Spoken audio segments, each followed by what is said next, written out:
Hello, everybody. Anthony here, along with Steph again for another episode of the Single Parents Podcast. This is the podcast for anybody whose life may have turned out a little less than traditional. Hope you all are doing fantastic, because I've missed you. I've been gone for a little bit. I wasn't on the show last week. Steph ran the ship. She killed it. She did great, and the numbers prove that when I'm not here, you guys really respond to the show. So maybe I should run the world. Take the hint, I guess. We'll see. But I know you said you've been tired. Steph's been tired, guys. I'm exhausted. Steph's been working hard, not just like running a whole podcast show by herself, but she's been working at her job. She's been still doing the mom life, all that sort of good stuff. Yeah, everyone thank a florist this week, because we are tired. Yeah. We are tired. Yeah. If you're listening to the episode when this actually comes out, we're like, a few days away, or a few days removed, rather, from Mother's Day. Yeah. So for a florist, that's like a big deal. Yes. Yeah. We definitely, I think we were actually kind of joking about this, because it's been typically, I mean, once we hit February, you hit Valentine's Day, and then it really doesn't slow down until you get past Mother's Day. So it's like a good couple of months of just like working hard, which it's like great. I love my job. I've raved how much I love my job before, but we were kind of joking about it because it was Administrative Professionals Day,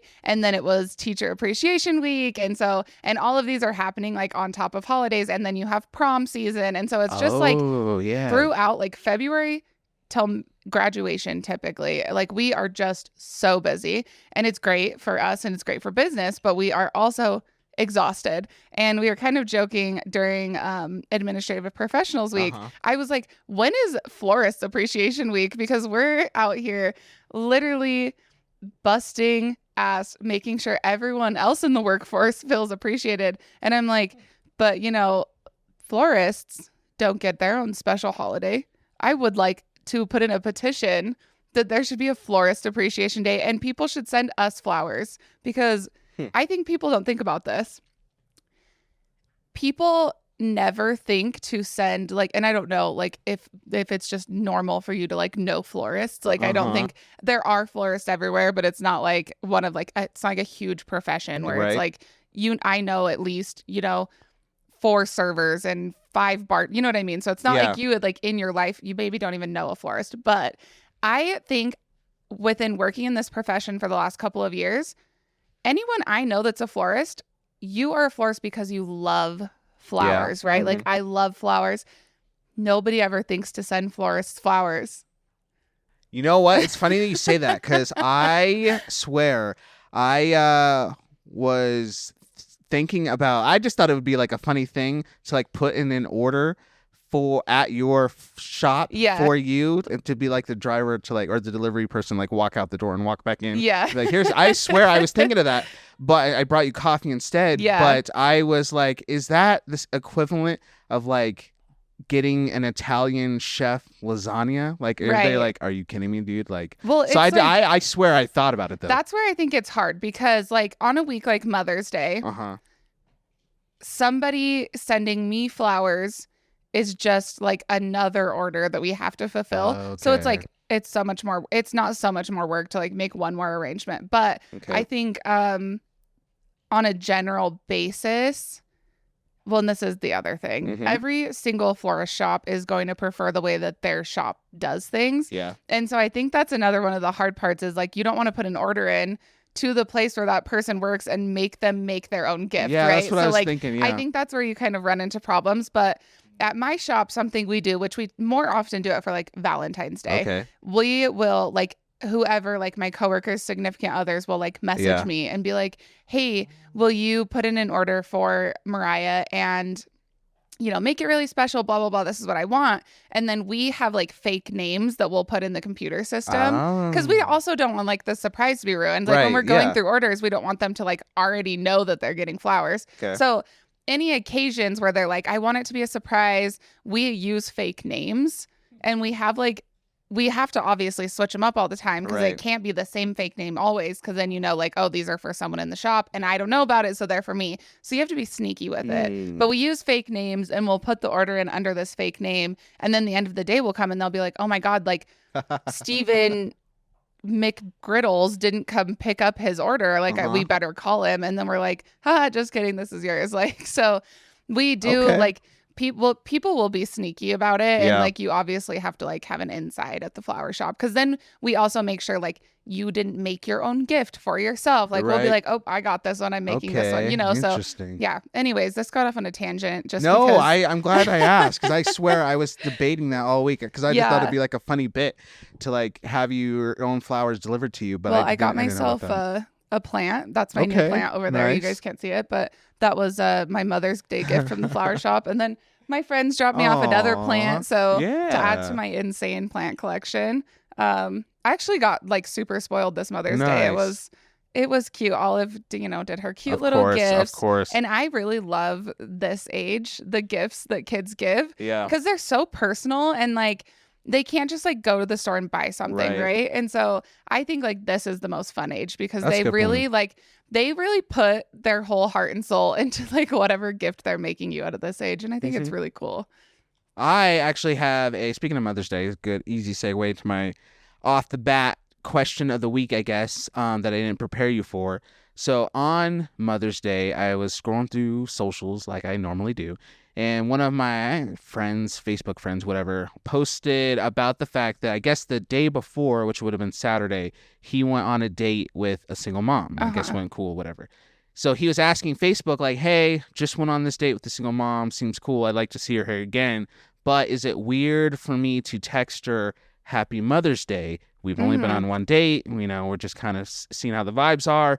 Would it be weird for me to text her? So unprompted, I'll let you know what the comment said and see. Yeah. I'll let you know my thoughts. But right off the bat, what would you say to him? I think no, and mainly just from my own experience, and not so much like in that aspect of like going on a date with someone. Yeah. But I actually have like, I had multiple of like my guy friends message me Happy Mother's Day yesterday. Yeah. And it's not like I'm like, oh, he's telling me Happy Mother's Day, he's in love with me. Like it's like, I think it's nice. And I'll text all of my guy friends that are dads, like on Father's Day, I will text all of them Happy Father's Day. And I think it's more so just like recognition of like, hey, I see you. Yeah. I see that you're a mom. I see that you work hard. And like this day is supposed to be about like that recognition of moms. And so I don't think it's weird at all. I think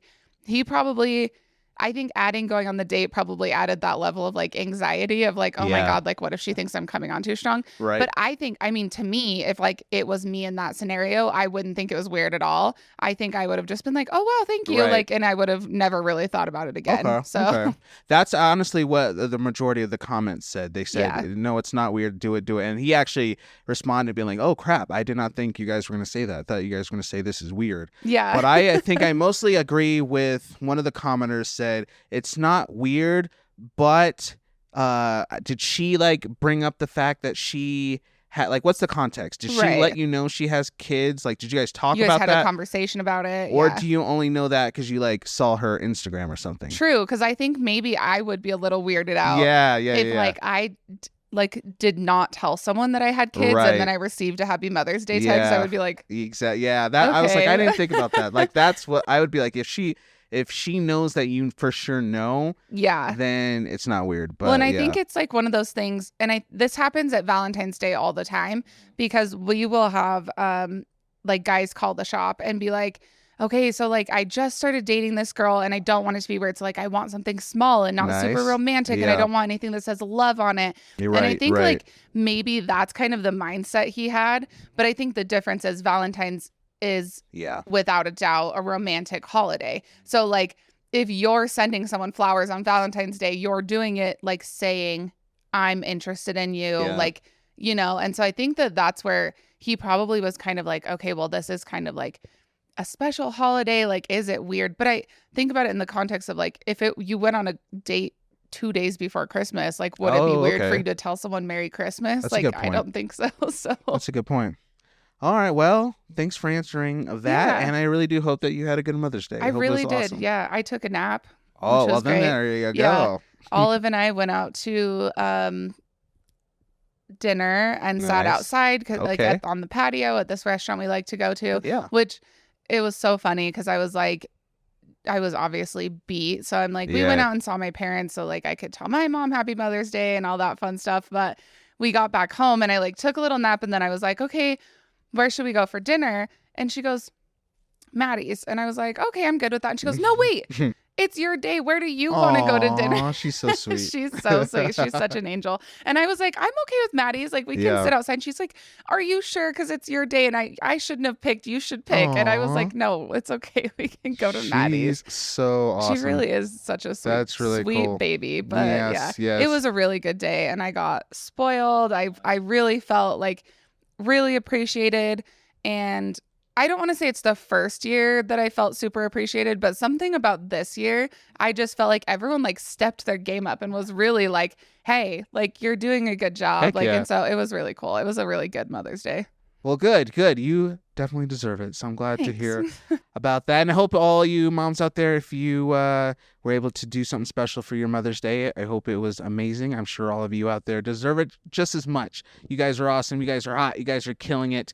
And for me, I like Mother's Day. I think I told you yesterday when I saw you, like, because for me, I do my co-parenting exchanges with my kids on Sundays. So Sunday is like one of the days where like I always will have my kids regardless. Either I'll be dropping them off to their mom in the evening or picking them up from their mom in the evening. Except for Mother's Day, because that's her day with the kids the whole day. So like I went, what did I do? I woke up, took my dog on a walk, went, got coffee, dropped it off to you, went home, and then I think I took a nap for most of the day, and then I just kind of drove around doing random stuff, and it was kind of nice. It was pretty cool. Yeah, so I like Mother's Day. I love Sundays in general. I think like a Sunday, even like with Olive or without her, I love Sundays, but like sometimes a Sunday without kids when you can really just like nobody really wants to make plans on Sunday because you have to go back to work the next day, and you really can just do whatever you want, and it's really, I love Sundays. They're so good. I agree. Well, everybody out there, before we get into the juicy stuff when it comes to this episode, just ask you to do a few things. First thing is just to make sure you yourself are subscribed to the show. I was talking to Steph before. We're going to take a little bit of a break during the summer. So we have like, maybe 3, 4, I think it's like 3 episodes left after this. And, you're just going to want to just see this thing through. We're almost there. We're going to be, we have some cool stuff planned to wrap up the season, but just make sure you're subscribed so you don't miss out on the party. Second thing is just make sure you share the podcast. It's not too late. Share the podcast with a friend, with a family member, with the mom you went on a date with, and you don't want to know if it's weird to text her a happy Mother's Day. So what you could do if you do think it's weird, you could text her the link to this podcast. That would be just that's how you guarantee a second date. I promise you. So do that so you get that second date. And then last but not least, if you feel so inclined to do so, leave a review on your favorite podcast hosting platform. That way it just tells the algorithms out there that the show's legit and it passes it along to more people. All right, let's we're going to talk about our kids. So I'm kind of excited. Yeah. Let's do it. Yeah. Something to relate to. All right. So like I said, I just thought it would be cool, again, as we're coming to the end of this season. Actually, I was thinking back at this season, all the cool stuff we talked about, but I was like, you know what?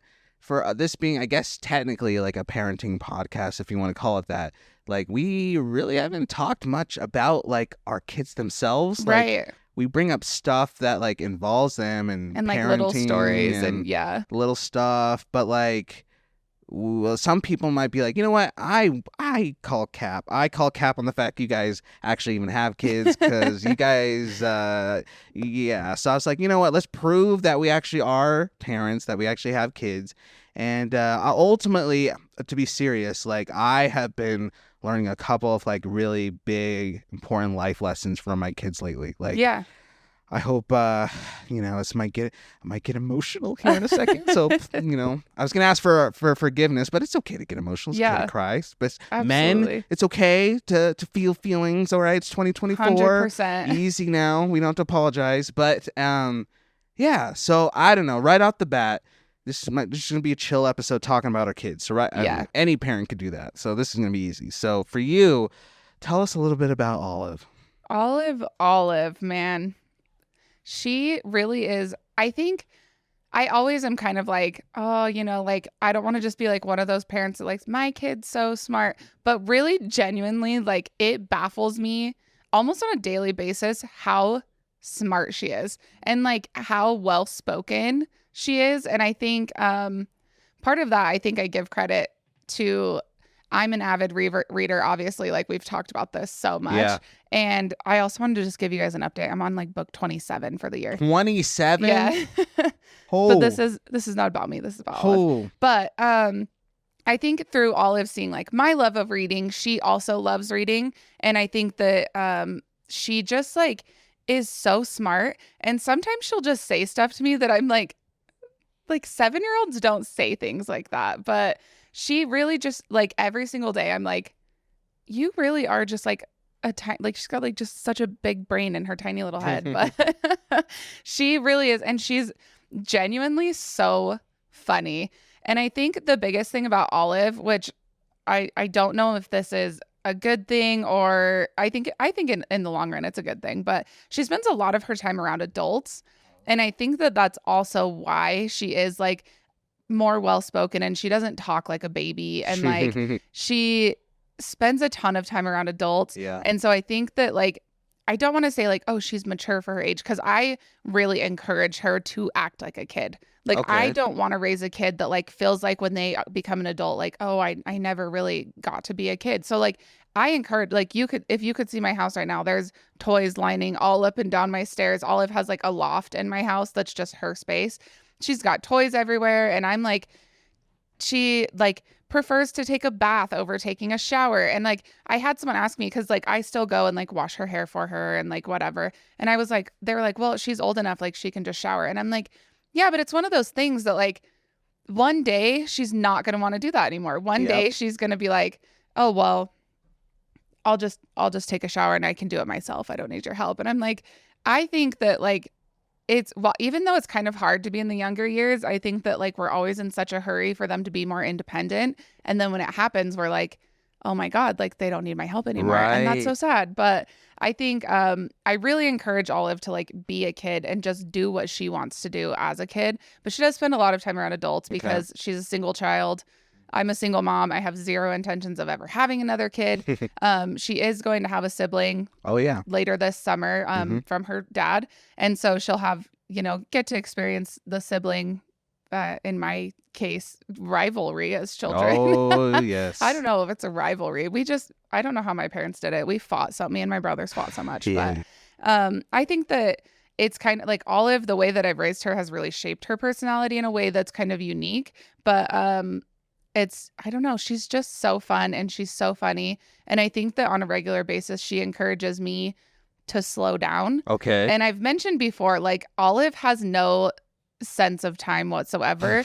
And she also has no sense of urgency whatsoever, which sometimes is super frustrating. But sometimes I really am like, okay, you're right. Like this really isn't that big of a deal. Like we can slow down. We can slow down. Even like I'm so bad about just like constantly, even when we're like taking a walk, it's like I walk fast and like, and so I'm like, it's been really nice like to have that reminder when she's kind of like walking a little bit slow and I have to slow down to like match her pace. And I'm like, sometimes it's nice to slow down. And I think that it's nice to have that reminder of like everything doesn't have to be done as fast as possible all the time, constantly. Sometimes you can just take your dog for a walk and truly just enjoy it. Like it doesn't have to be another task on your to-do list. But Olive is very smart. She's very funny. And I mean, kind of like I talked about it already a little bit in the beginning here, like she is genuinely very, very sweet and empathetic. Like she's just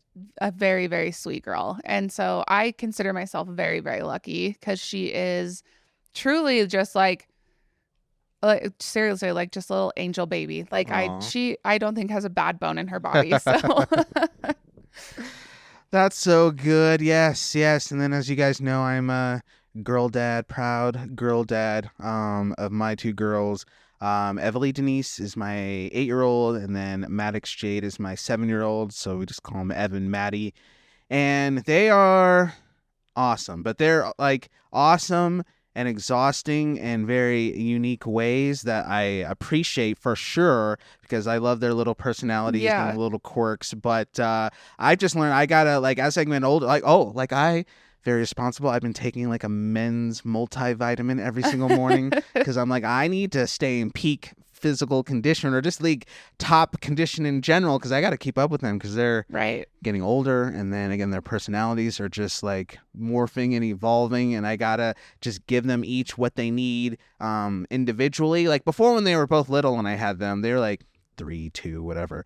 It'd be easy just to kind of like, all right, well, let's go push you on swings at the park or whatever. But now that they have their own personalities, they each need specific things. Yeah. So Ev, she is very like particular and very like to the point and very like black and white. So you honestly have to be careful, like when you're making plans and stuff, especially what you tell her. Very literal. Because if you say tomorrow, or like around 3, we're going to the park. And if tomorrow comes and if you're not at the park at 3, she's going to be like, you said today at 3 we're going to the park. And I'm like, well, it's like, you know, like, let's go do this instead. She's like, no. We didn't say we're going to go to the pool. You said we're going to the park. Or like I've been like wrestling with their bikes. I think I mentioned on the podcast a lot. So one of her pedals came off, and it broke, and it's just this whole crazy thing. So I went to our local bike shop to get replacements, and they had like black ones, but the ones on her bike are white. So and only one of them broke. The other one was fine. So I'm like, I'll just screw this one on. It'll be mix match, whatever. One white, one black. Who cares? And then I was like, I know what she's going to say, but like, let's just see. But sure enough, first thing she did when she came back to my house, she looked at her bike. She's like, Dad, take that white one off and put that other one, that black one on so they match. And I'm like, what does it matter? She's like, nope. It matters. So like, I'm like, all right. So that's her. And then Maddie, she's just like all over the place, like 1,000 miles an hour, can't sit still, always spilling something, always gotta be like, she literally, if I had to like picture her in my head or draw a picture from memory, I would draw the picture upside down, because I don't think she spends like much time like standing straight. Like she's always flipped upside down on something. Like she's that is so funny. All over the place. So like I have to keep up with her, because like she's just like, let's go, let's talk, let's do this, let's do this, like informate. Like she's learning about the world. The other day she came in, she's like, Dad, can I say a bad word? But it's because it's something I learned. And like, so can I just tell you? And I'm like, what? She's like, so did you know that another name for donkeys is ass? And I'm like, oh, really? And she's like, yeah. And then she like ran off and did something else. She's like, that's it. That's all I have to tell you. Like she is just all over the place. And so like I appreciate both of them though, because as they're both getting older, they're leaning into their personalities. Yeah. And I'm just really trying to like encourage them to keep doing that. Mm-hmm. And we were talking the other day about just them. And I don't know how it came up, but we were talking about like their behavior and how they are and stuff like that. And I don't know, maybe one of them just asked like, you know, do we get in trouble a lot or something, whatever. And I was like working, and I stopped to think about it. I was like, well, like, when is the last time you guys actually like got in trouble? Right. Like, I was like, I don't even really know. Like, yeah, I was honest. It's like, you guys annoy me a lot. Like, you guys do a lot of annoying stuff. Yeah, like I might be like, stop doing that. Like you guys, they'll like you're saying siblings, they'll fight randomly about stupid stuff or whatever. But like, that's not like in trouble bad. And so I was like, I honestly don't know the last time like you guys got in trouble. And I don't know how they just, you know, keep these core memories, I guess. One of them was like, well, I do. It was like 2-3 years ago now. I had like this glass table in my kitchen at a house I used to live at, and I would always tell them like, don't climb on that or mess around with that, because it could easily like slide off and break. Yeah. And of course, one day we were home, and they were messing around, and the glass fell on the floor and broke. Oh no! And they were like, "That was the last time." And I was like, "Well, to be honest, like, yeah, you guys pissed me off because of that, but I wasn't really mad or upset because of that. I was mostly like thankful you guys were okay because it was glass. But I was really upset because like maybe 15 minutes beforehand, one of my friends called me, and it was like, Anthony, have you seen Twitter? I'm like, no. What are you talking about? And he was like, did you see Kobe Bryant just died in a helicopter crash? Oh. He's like my favorite basketball player, celebrity of all time. And at first I'm like, he's like, did you see Kobe died? I was like, who's Kobe? I'm like, what are you talking about? Because I just couldn't fathom Right, my of idol course. like not being Well, that here. was like such a freak accident. Oh my So, gosh. yeah. And so he's like, Kobe Bryant. And I'm like, what? And so I got on Twitter and I literally like had to go to my room and sit and like I was like, and I was traumatic. And then I'm going through and I'm like, I do not believe this. And then I hear, Oh no. and I was like, what? And then of course they knocked it. So I was like, well, I was very emotional because I just found out Kobe Bryant died like 15 minutes before that. And they're like, oh, we didn't know that. Oh no. So no, they're awesome. They're good. And I just really appreciate them because I have been learning a lot from them and just some big ways that me as like a person, as like a man that I'll kind of get into, I'm really thankful for stuff that I'm learning. One aspect in particular has to do with the fact that I think I've said this on the show before, especially talking about like Saturdays and like how like I always want to like make those days fun and crazy and memorable for them. But like I struggle a lot, even when it comes to like materialistic stuff of basically correlating the fact that like I am good and successful and doing well, especially as a dad, with how much stuff I can buy them and how much money I can spend with them and how much toys and stuff like I can do for them. And I struggle with that in a lot of ways. Actually, I even brought Olive a little baby doll because he did. and stuff. She's like, you didn't have to do that. She really guilt tripped him. I want you guys to know because Olive has so many toys. Like she's so spoiled. And last episode, her and Anthony were hanging out behind the camera. And I didn't even know that she said this to him, but she's like, well, I only have one baby doll. Like as if she's like this poor kid that has no toys to play with. Like what a little turd. But that's just how I guess like I just correlate like, well, I'm doing a good job. I'm being a good friend or being a good dad if I go spend money. Excited, okay, though. good. Yes, I want her she's to be going happy. to be stoked. So I like learning how to, so like one day we were driving, doing something and we were just talking about like, goals and stuff that I have. Like I was like, yeah, one day like I want to be able to like buy you guys like this nice house with like your own bedroom and we can do this and then we'll get this and that. Just kind of like, I don't know, just daydreaming a little bit with them. And as I was daydreaming and we're talking about it, I just kind of started feeling guilty about the fact like I don't like have a lot of that big fancy stuff right now. Like I have I have a good job. Like I pay my bills. Like I got a 401k and I got insurance and blah, blah, blah. I have all the stuff, but like, do I live in a big fancy house? No. Do I have the ability to take them to Disneyland whenever I want? No. Do I have like a boat? No. Right. And most people will be like, well, okay, like not that big of a deal. But to me, like I struggle a lot with the guilt of I know that sounds goofy, but like the guilt of that. No, I totally get it. Because it is like, especially I think you have that comparison like maybe to people who are living in like a traditional household with like dual income and those things that sometimes it does get really hard not to compare yourself to that. I think that sometimes I will see like, and social media, and I always have to remind myself like social media is such a small pinpoint of the picture and not the whole picture. And I think that I'm very happy with what I have. I love my house. I am very lucky to have found my house. Like it's perfect for me and Olive. We have a beautiful backyard and like we have, the perfect amount of space for the two of us. But then I see, like people that I went to high school with like, oh, like we just had a baby and we bought a new house and it's like this big extravagant house. And I'm like looking at that and sometimes it is easy to get down on yourself. And I'm like, I can't do that.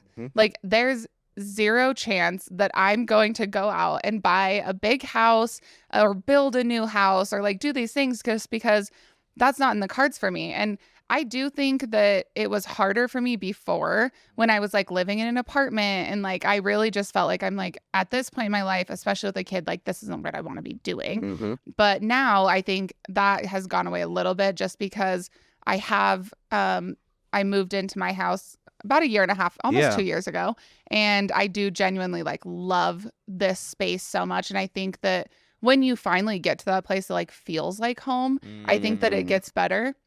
But it is hard, to like see people kind of like constantly like stepping up that ladder. And if you feel like you're not stepping up that ladder, it's really easy to compare yourself and be like, oh yeah, well, I can't, like you said, like I can't just like take my kids on vacation whenever I want to or do all of these things.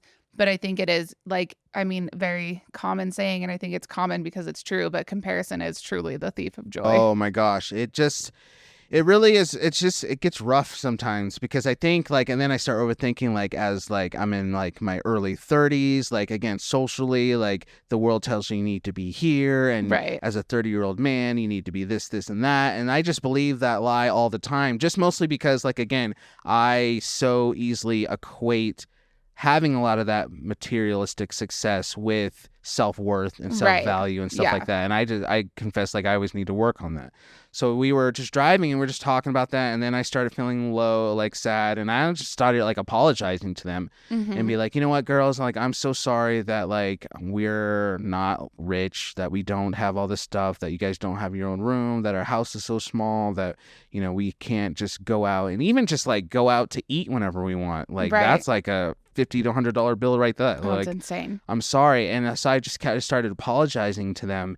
And one of them just like looked at me and was just like, well, Dad, like, we're good. Like, we have a house, we have a dog, we have like, this is like, I'm not really exaggerating. Yeah. Like, we have food, like we have a car, like they were like, you have a job and all this stuff. And they were just like, we're good. Like, I don't understand like why you're apologizing. And I was just like, I guess I never like really, I think about the stuff I don't have or the scale of stuff I don't have, but they're right. Like, I do have a roof over my head. I do have a car that runs great. I do have a job. I do have food in the fridge. I do have 2 healthy kids. I do have, you know, all this little, and I was just like, you know, I really needed to hear that from their perspective.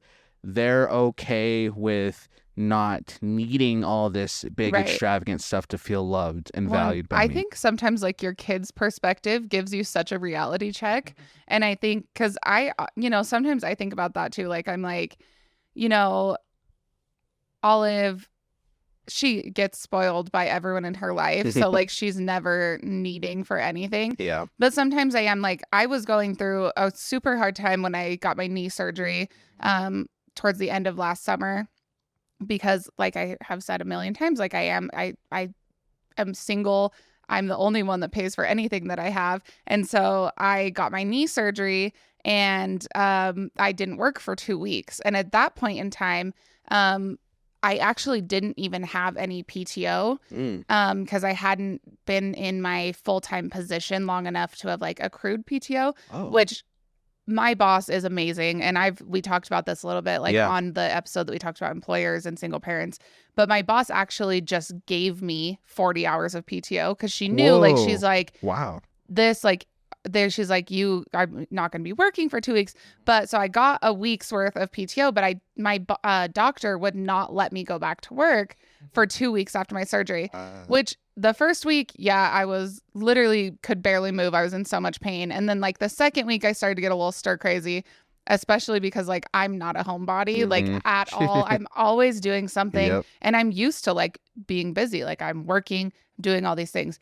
But so and then on top of that, my work hours, even when I went back, I was put back on like light duty and to limit my hours because it is like, it sounds silly, just like being a knee surgery, but it's like an intense surgery. Yeah. You're in a lot of pain. You're on antibiotics and medications and your risk for infection is super high and like all this crazy stuff. So even when I did go back to work, I was back into almost more like a part-time position just because I was still in so much pain that I could only work like 3 or 4 hours and then I'd have to go home.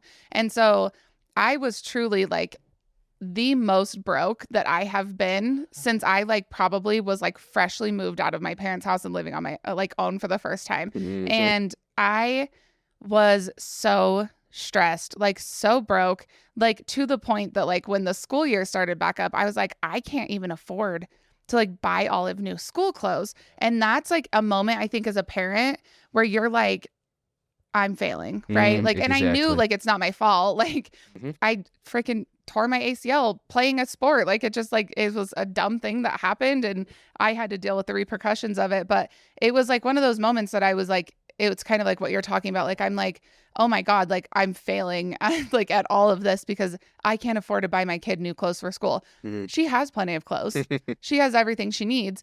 But, you know, luckily for me, like my parents are very, very involved. And so like my mom was like, well, let's go shopping and like I'll buy her a couple new pairs of jeans and like whatever. And so like luckily for me, my parents like do step in and like they knew what a hard time I was having because my parents are really like my sounding board. And I would call my mom crying like almost every day and just be like, I'm failing at everything. Like I can't even afford to buy groceries. Like I'm literally like, I'm a failure. And my Yeah. mom's like, well, you're not a failure. Like you had a major surgery. Like this is not your fault. Yep. But it is really easy to get into that mindset of like, I'm not making the money I want to be making, or even like not living in the house I want to be living in. And it's so easy to say like, I'm failing. And then it's easy to kind of like project that onto your kids, but they don't care about that. No. Even if I would not have had had my parents not been in a position that they were able to like buy Olive some new school clothes, Yeah. she wouldn't have noticed. Mm-hmm. She would have put on her normal clothes and went to school and wouldn't Yeah. have thought anything of it. And I guarantee that. So it's like,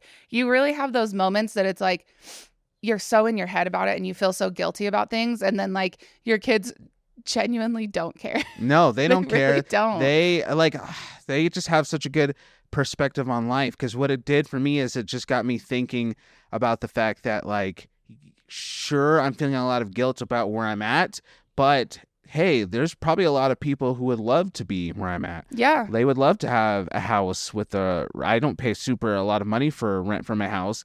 Actually, I was just talking to a friend the other day. He was telling me about somebody they know who is paying like maybe 3 times as much as I do in rent, because where they live in like a bigger city and rent is just crazy and they're like facing eviction and stuff like that.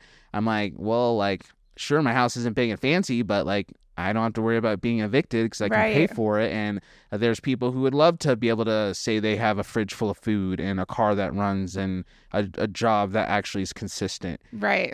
So I just like, it really like humbled me to like think about like where I'm at and know that it's good. And in their eyes, as cheesy as this is going to sound, like we are rich because like we have all that practical stuff, but like I think, and I'll talk more about this later, but like they have this love and security for me that all that other stuff, like sure, they'd love to go to Disneyland and they would love to go out to eat every night and they'd love like new toys every day. But like at the end of the day, like they're cool with just the fact that like I'm their dad and they value me a lot more than I think they do, a lot more than I think I need. I think basically I need to value myself, to be honest, the way that they value me, because Right. the way that they see me is not the way that I see myself often, and I need to remember that to the point where I'm gonna get it because I brought it to share.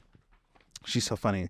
So Ev, following that conversation we had, she went to school like the next day or the day after, and she wrote like this little, I'm going to see if I can hold it. Anthony, when you're editing it, can you zoom in on that See if you we can? can get it up there. There we go. There we go. She wrote this little letter and she brought it to me, and I don't know, it was awesome. I'll just read it just in case you're an audio listener. It says, "Dear Dad, you are the best dad ever. I wish I would never have a different dad. Even if you don't have a lot of money, I still love you. Money never makes me happy. You do. Love, Ev." That is so sweet. Oh my gosh. What an angel. Man. I think honestly, like if we were able to see ourselves through our kids' perspective more often, I think we would be a lot happier in life. I like that. Yeah, Yeah. You're not wrong. So that's just so like I have something else I'll bring up in a little bit, but that's a big lesson I've been learning. And I appreciate my kids for teaching me that. So like, is there anything like maybe it's different or anything that you're learning from Olive that you're like, you know what, she's teaching me some stuff? I think sometimes I forget, which me and my friends had actually just talked about recently, like those moments when you're just like doing something, and it might just be like insignificant. Like, I don't know. By the time this episode came out, it's probably going to be old news, but there was the whole like Northern Lights that could be like seen across the United States. And, luckily for us, we live somewhere rural, and it's really easy to get somewhere where there's like no light infiltration. And so we went out and like actually got to see the Northern Lights, which is insane. Like, it's like a once in a lifetime experience. I feel like you pay thousands of dollars to go on a vacation just to see this. Right. And we got to see it in our hometown.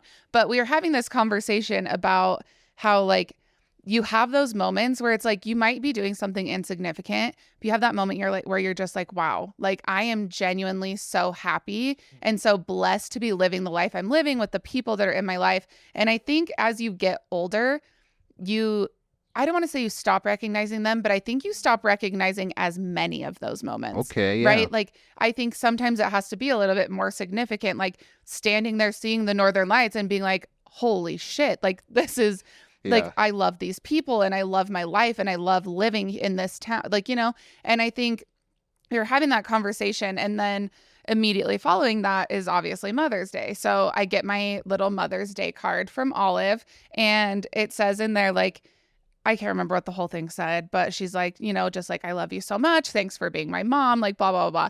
But at the end of that, she said, I love when I get to do karaoke with you and Bree. And I think like, it's so funny because like that had just been, we literally were like in my living room singing karaoke to like lyric videos on YouTube. Because like Olive has like a little karaoke microphone, and she like loves doing stuff like that. But in that moment, like obviously we were having fun. Like we knew we were having fun. But I think when I read her card, I'm like, that was significant enough. Like that was months ago that we did that, like months ago. And I'm like, I think like for little kids, all of those little moments feel like give that. And I hope you guys know what I'm talking about. It's like that, just that feel like it's like makes your heart feel so full. But I think little kids have that moment and actually recognize that they're having that moment so much more often. And I think just little things like that, when Olive will be like, oh, I love like when we do this. And it's just like the smallest thing. Like she told me like, oh, I love when we eat dinner together outside on the patio. And like, that's obviously like not something I really like. I enjoy doing that. Yeah. But for her, that's a moment that makes her feel so happy and connected and blessed. And like, I think that something that I have been thinking a lot about is how can I, as an adult who is stressed out and busy and anxious and living like trying to like hold an entire household together and doing all these things, how can you remind yourself like how Olive does, like that just sitting down and eating to get dinner together outside on our patio and like listening to music is one of those moments, and like to remind myself to soak that kind of stuff in. Because I think, and I've said this a million times, I think it's so easy to just get so busy with your life and not truly stop and appreciate what's going on in your life. And I think the more, because Olive will like point stuff out to me like that all the time. Like she'll just be like, oh, I love when we, listen to Taylor Swift together in the car. Or we literally one night, which Olive had no chance, but other than to be a Taylor Swift fan, like she was indoctrinated into it. But like one night we literally just sat on my couch and watched every single Taylor Swift music video that exists. Like we watched like hours worth of Taylor Swift music videos. And for me, that was just kind of like, oh, well, she's enjoying this, so like we'll keep doing it. For her, she like was having the best night of her life. And so I'm like, I think if I could just like lock into that feeling a little bit more often, that's like a big lesson. And it was really just from like one little line at the end of her Mother's Day card. And I was like, wow, like she really does like notice these things and she holds on to those things. And those are, like you said, like core memories for her. And things that like me, obviously I had fun. We were having a lot of fun, but it's like, oh yeah, like that was fun. But for her, it was like, oh my God, like that was one of my favorite nights ever. Wow. So I think just actually letting yourself pay attention to when you are genuinely having a good time and and not letting yourself kind of be like, okay, well, this is fun, but I have these things to worry about. And just like truly letting yourself experience some of that childlike joy as an adult. Yeah, I was. Yeah. Me and my girls were talking a little bit about that because everything always goes back to their bikes. Their bikes. It's The a bikes are a huge double-edged deal this summer. sword in my life because they always need work, but like they love them. Like they legit like love those bikes so much. They have names for them. They pretend like they're their horses. Like they treat them like they're horses. The little back porch where they keep them is like their stable. That is so funny. But we remember the first. Well, I ordered them through like Amazon, and I had to like build them from scratch basically because it came in a million pieces. And the day that we got them, it was like rainy and kind of snowy. Actually, it legit did snow. I think that it was weekend. snowing. Yeah, I think I remember. Yeah, it was because it was like bad, and they were like bummed. So like it had snowed, I think particularly that Saturday morning, and then by like the later in the day, it was still cold and wet, but like the snow had melted enough to where like you technically could go out and like ride a bike. And so finally they convinced me, like it was like 8, 9 o'clock at night. It's supposed to be bedtime. Routine stuff. They were like, can we please like go out and just ride Sparkfly and Raven for a little bit because we didn't get to do it all day, but the snow's melted and whatever. And so I was like, you know what, fine, like let's go. And so they bundled up, they got gloves, they went out and they just like legit rode around in the cold. And at first I was standing in the doorway like, all right, let's go, it's bedtime. But to your point, I was like, you know what, like no, like you're gonna take an exhale, go outside with your kids, have some fun. Like who cares about bedtime? Can wait, go outside. And so I went out with them, I bundled up, went out with them, and we played like horses and stables for, I mean, it last too long, it was freaking cold, but like maybe like 15-20 minutes. And it was like a legit, like a lot of fun, and it was spontaneous, and it was because it was quiet. Everybody else was inside in our neighborhood. There wasn't a lot of noise because it was just a cold Saturday night. Like I live downtown, but everything was dead, so it was literally just quiet outside with me and the snow was still like glistening through the street light. So it's magical, honestly. Yeah. And so the other day they were like, hey, do you remember when we like played horses on that cold night? Like, wasn't that fun? And I was like, you know what? Actually, yes, that was fun. Like, I think that's even a core memory for me. Yeah. And so you're right. Like, you just as an adult, but I think as an adult, I guess maybe speaking for myself, like, I have to like fight, I guess, if you want to say, like, or be more intentional about stepping into those moments. Because as you said, as an adult, it's like, all right, bedtime, let's go, wrap it up. Like, but sometimes you just have to be like, let's just go enjoy this, what we have.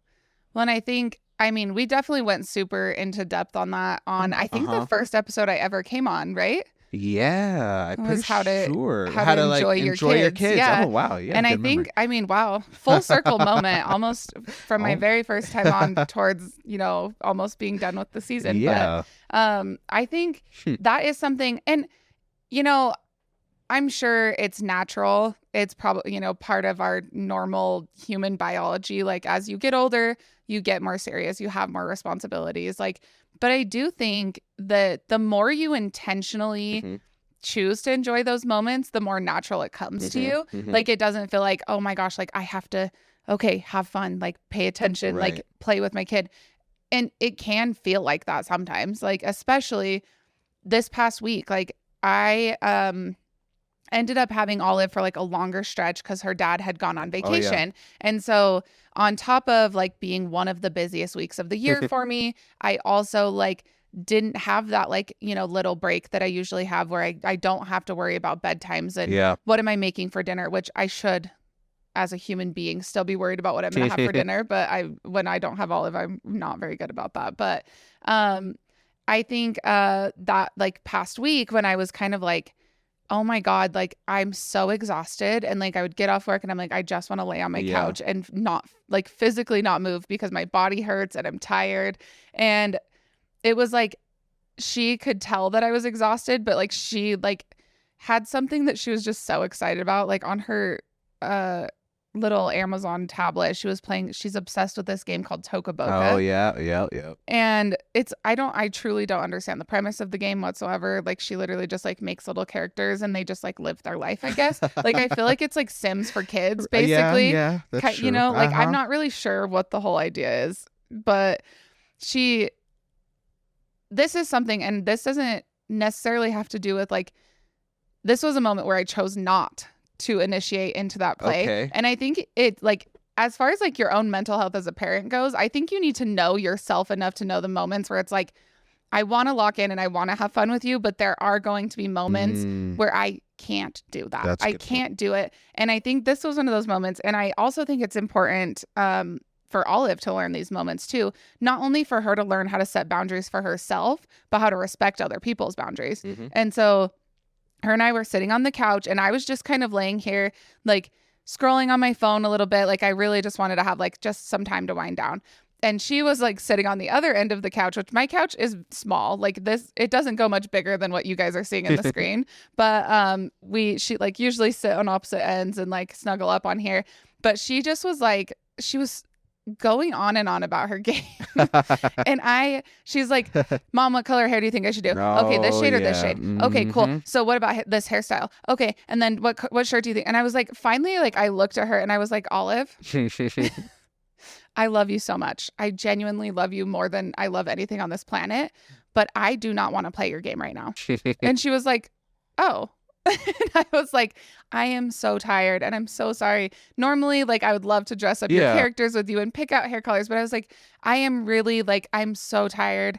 And I really like, I'm very honest with her all the time. Like I truly am. Like I don't ever like, I wouldn't say I don't sugarcoat, but I'm very real with Olive. Yeah. And I literally just said to her, I said, I'm really tired and I'm feeling really overwhelmed. And I don't want to play that game right now. I want to sit here and look at my phone. That's what I want to do right now. And she just was like, oh, okay, that's fine. I'll just pick my stuff myself. And it wasn't like a huge deal. It wasn't like this emotional thing. But I think like, obviously that's not so, like, I'm not like often like, Olive, I don't care about your game. I don't care. And I think it is also how you address it. I think it comes down to like, had I been like, I was overstimulated in that moment and I did not like, it was like, and I think it doesn't make me a bad parent to say sometimes it's just like the constant talking. Like you're like, oh my God, stop it. But like, it was one of those moments. And I literally sat there for a minute and I like took a deep breath and I was like, I know that there are two ways that I can approach this. I can look at Olive and be like, stop. I don't care and I don't want to play your game and hurt her feelings. Or I can have this, like, even though I'm tired and like the thought of like, oh my God, like it's one of those moments where like being a parent trumps everything and it doesn't matter how tired you are. You have to just do the parenting. But I was like, I can have this moment with her and teach her, even for herself, if she's playing with her friends and she's kind of at a point that like, hey, I'm not having a good time anymore. Like I can say to people that I care about without hurting their feelings, this is not something I want to be doing right now. And that's okay. And so I think that's also something I've been trying to be more intentional about, like how I approach things with her, because I think it's super easy, especially if you're like tired and stressed and overstimulated, to just kind of like brush your kids off or even get like snappy with them. And I think that that's something that I have been being super intentional about as well, is using those moments to kind of like actually convey what I'm feeling to her without doing it in a way that's like dismissive of her. And so in that moment being like, hey, I know that you're excited about your game. I know that you're having a lot of fun, but like, I don't have the capacity to like do this with you right now. And it's not something that needs to be done. It's a video game. And so this is one of those moments where I'm going to say, I need to put up a boundary here and I'm too tired and I'm too overstimulated and I don't want to do this right now. And for her to learn how to respect that and also how to do that for herself. So that's awesome. I think that it comes like, you have to know yourself well enough to like, when is this a good time for me to like truly dive in and live in this moment and live that childhood joy and just let myself have fun, but also knowing when like it's okay to say like, I don't want to do this right now. Yeah, that's awesome. That's awesome. Then the last thing that I've really been thinking about, and again, this might be the part where I get really emotional because it's just, man, it's been good, especially I guess to set up like, especially like as a man, especially to two little girls. This has just been something big that I've really been thinking about and appreciating. So basically, kind of give some context. My older daughter, Ev, my 8-year-old, she always randomly would just tell me like she loves like the smell of my hair. Like she always like randomly come up and like sniff my head and be like, yes, I love your hair. I'm like, you're so weird. Like, why do you do that? Like, I like, you just like the shampoo or whatever. She's like, no, I love your hair. I love your hair. And I was like, okay.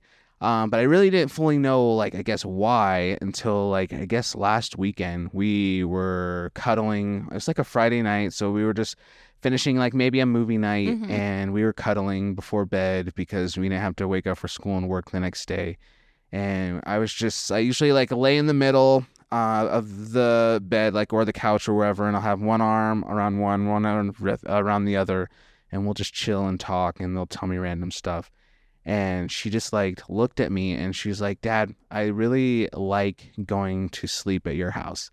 And I was like, oh yeah, why is that? And she's like, well, it's because like you cuddle with us before bed, and that makes me feel really safe. Oh.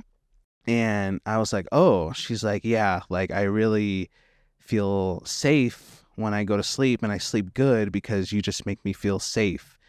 And she's like, that's why I like the smell of your hair, because it reminds me of cuddling with you, because I'm laying up next to you, and I smell your hair when I'm cuddling next to you before I fall asleep. And that, like, basically in her own words, like, makes me feel safe. So like, I like that smell because I equate that with being in a safe place. You're my safe place. And I kind of just like sat and I listened to her kind of break that down. And I was just like, oh my gosh, like I didn't know that for one. And number two, like hearing an 8-year-old tell me and be able to articulate like, hey, you are like my, like, those were her. I'm not like making up like for the sake of the story. Like she said exactly those words. I feel safe going to sleep next to you. Was really powerful because again, as a man to two girls, the fact that they're able to articulate the fact that like, hey, like the prominent man in my life for 7 and 8-year-old is my dad. And for the feeling that I get when I'm with him, and one of probably my most vulnerable moment of the day, getting ready to fall asleep, the feeling and the thought I have about him is safety. And so when I think about all the stuff I feel guilty about, all the hard days, all the stress, all the times when honestly I just want to give up and say screw it and just be like, I can't do this anymore, to know that at the end of the day, it's all to be able to cuddle up against those two girls and make them feel safe enough to where they can fall asleep in our house, the same house that's not big, Right. that's not fancy, that's, you know, it's not in the ritzy neighborhood and all the stuff that I feel guilty about. That same house is the place that, as long as they're with me, sitting next to me, they feel safe about. Yeah. And I think it really, like you said, you kind of touched on it a little bit, but the fact that at 8 years old, she was able to like articulate that to you, like it does really speak to your parenting a lot, I think, because, and I don't want to say like in general, but like a lot of men have a hard time with like their emotional intelligence. Right. And not that they don't know how they're feeling, but like being able to articulate that. And I think it speaks a lot to like you and you as a parent that like she was able to say, like actually tell you this is exactly how I'm feeling. And it sounds like she has a very high level of emotional intelligence and knows how to articulate her feelings in a way that makes a lot of sense to you. And I mean, a lot of kids can't do that. Yeah. And so the fact that like she did that is awesome too. So props to you. Thanks. That's I guess awesome. I never thought about it in that way, because like I think I said this on the show before, like as a man in particular, like again, part of my guilt and comparing and stuff like that, especially, oh my God, in the town that we live in, like the model and the stereotype and the stigma of the man is like the alpha guy who like goes blue collar worker, hunts and tough and has beards and a big lifted truck and you know, all this stuff. And I literally saw one of like the prominent guy in our town that like a lot of guys look up to and get life coached by. He posted the other day on Mother's Day, like, happy Mother's Day to all the men who don't lift, like basically like implying like, if you don't do this manly stuff, you're a little girl, and happy Mother's Day to you, and everybody, all the guys, all the alpha beta bros were like, oh yeah. You'll have to tell me who that was off camera. Okay, I will. We don't name drop on camera, but I do need to know who it was. And like, it's goofy, and I scroll past and I roll my eyes, but then like, I'm not gonna lie, like it does like get to me, because to see like all those like beta bros like, yeah, men, and I'm just like, I didn't lift today, but I again fixed a bike, or you know, went to the store and bought baby dolls and what have you. And then like, I'm like, am I like what? And so like, I guess like, and I'm not, I said this on the show before, not saying you can't both be into like lifted trucks and blue collar and be emotionally intelligent. Right. But like, I just put a lot of emphasis, I guess, into me, like being me, and being me is just somebody who is like, tries to be emotionally intelligent and tries to, you know, I'd call myself, I guess, a feminist, and try to like, I'm pro women in all the ways, and I'm not gonna like ever be the guy who's like, get in there and make me a sandwich. Like, I honestly, nothing would make me more than if a woman said, hey babe, can you go make me a sandwich? I would be like, babe, I got you. You're gonna get the best sandwich you've ever had in your life. But I know like a lot of, and I, you know, had men especially make fun of me for that and whatever, and it gets to me. So like, anyways, as a man, at the end of the day, the two important women in my life, my kids, for them to say, you know what, Dad, like, you make me feel safe. Like, that makes it worth it. It makes it all worth it, because then at the end of the day, it really doesn't matter the kind of car I drive or what I do on the weekends or my barbecue skills. Like, that's what matters to me at the end of the day. So, yeah. I think that's awesome. Thank you. I think that, I just think basically really paying attention to those moments is so important. Because I think sometimes it really is hard, like especially this past week, like at my, you know, I'm exhausted, my body hurts, like the thought of even just like making dinner, I'm like, oh my God, like I can't do a single additional task today.